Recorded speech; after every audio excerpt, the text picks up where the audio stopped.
Fala pessoal, tudo certo com vocês? Hoje eu tô aqui para mostrar um tópico um pouco diferente. Não vai ser DAX, não vai ser nem visualização também.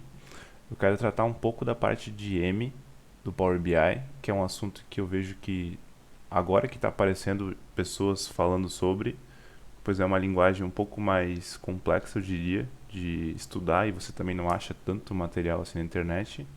E a gente está muito acostumado a usar o M só com os parâmetros que já existem prontos aqui no Power Query. Recentemente eu comecei a estudar, não sou nenhum avançado no assunto, mas surgiu uma necessidade minha, que era conectar o meu Power BI num site e com base em alguns parâmetros da URL do site, eu trazer diferentes valores a respeito daquilo. Então hoje o que eu vou estar mostrando para vocês é como coletar dados de um site bem comum, no caso aqui vai ser o da Infomoney hoje. Eu quero trazer o preço de algumas criptos para dentro do meu Power BI, certo? Então qual que é o primeiro passo? Eu vou estar aqui pegando essa URL do site que eu quero coletar, vou escolher a conexão web, até aqui nada novo. Ele vai me trazer algumas tabelas. E a tabela que eu já sei que a gente vai utilizar vai ser a tabela 5, mas eu só quero mostrar para vocês aqui que tem diferentes tipos de dados referente àquela URL. Mas no fim o que eu quero é essa tabela 5, pois é nela que eu tenho aqui o preço em reais da moeda, certo? No caso do Bitcoin. Então o que ele me traz? Ele está fazendo uma consulta naquele site, trazendo uma série de indicadores aqui, variação mínima, máxima, volume, que são os mesmos que a gente consegue encontrar nessa primeira tabelinha aqui de baixo, volume máximo e circulação. E o que eu quero fazer? Como eu tenho mais de uma carteira, mais de uma moeda na minha carteira, eu quero trazer os valores de diferentes moedas para dentro do Power BI. Só que eu não quero ficar conectando aqui várias vezes em URLs diferentes, eu quero que isso aqui seja de uma forma mais automática. Então o que eu fiz? A primeira etapa aqui eu só dei uma trabalhada nessa tabela, para ficar um pouco mais legível. Tirei aqui esse texto, porque eu quero esse campo aqui só como numérico, certo? E a partir daqui eu tenho minha tabela de criptos. Aí a partir disso eu reparei que aqui na URL do site tem um trecho dela que corresponde à criptomoeda que está sendo utilizada, que está sendo visualizada. Só que no caso eu quero acompanhar não só do Bitcoin, mas também de outras moedas. Então eu vou dar um exemplo aqui para vocês do Ethereum. Se vocês verem, é o mesmo link, mesma URL, só que só muda o nome da moeda. Então a partir disso eu pensei, eu posso criar aqui no Power Query uma tabela manual, onde eu vou ter o nome das criptos que eu quero acompanhar. Então eu vou trazer aqui de exemplo o Ethereum e vou pegar a do Bitcoin.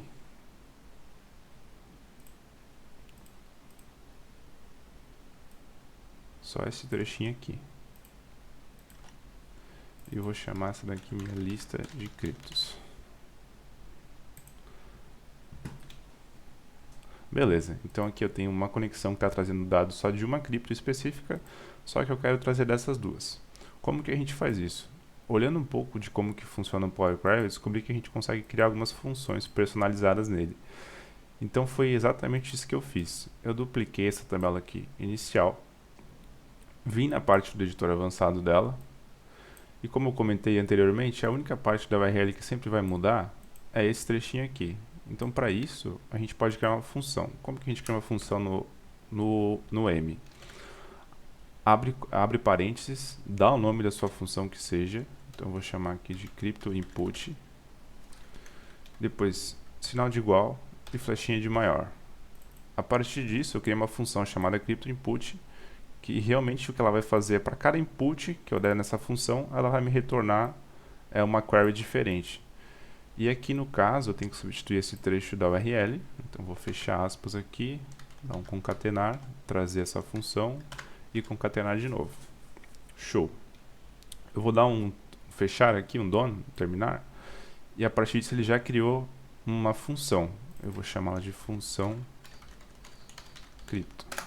Agora, se a gente reparar, para cada nome de cripto que eu tenho aqui, eu posso jogar lá, por exemplo, vou pegar Ethereum, jogar aqui e vou dar um invoke. Ele vai me retornar uma tabela com os dados de Ethereum. Pode ver que o valor está 12 mil. E se a gente vir aqui de novo e pegar do Bitcoin, der um invoke, 181 mil. Então ela está funcionando, ela está trazendo dados diferentes para cada cripto diferente. Só que a gente quer isso de uma forma mais automática. Eu não quero ficar invocando a função cada vez também, senão perde um pouco o sentido. Eu quero que para cada linha dessa minha tabela de criptos, eu invoque essa função. Então eu venho aqui em Add Columns, Invoke Custom Function, escolho qual que vai ser o nome da minha nova coluna, vou chamar aqui de tabela de criptos, eu vou chamar de dados para não confundir com a tabela de criptos que está aqui. Vou escolher qual que é a função que eu quero e qual que é a coluna que eu vou estar fazendo essa interação. Então, para cada linha dessa minha coluna, eu quero que ele execute aquela função que a gente criou. E vou dar um OK. Ele vai pedir aqui para eu colocar as credenciais, eu vou ignorar nesse exemplo. Demora um pouquinho para carregar. Mas temos aqui então agora para o Ethereum uma tabela com dados de Ethereum. Posso aumentar aqui para vocês verem. E para o Bitcoin uma tabela com dados de Bitcoin. Então agora basta a gente expandir essa tabela. E a partir daí então eu tenho os mesmos indicadores para diferentes moedas. Reais BRL, Bitcoin, Reais BRL e Ethereum. Essa tabela de criptos aqui não é mais importante, agora que a gente tem tudo funcionando. Eu posso dar um fechar e carregar. E de exemplo aqui para vocês, eu vou montar só uma tabelinha mesmo para a gente visualizar esses dados.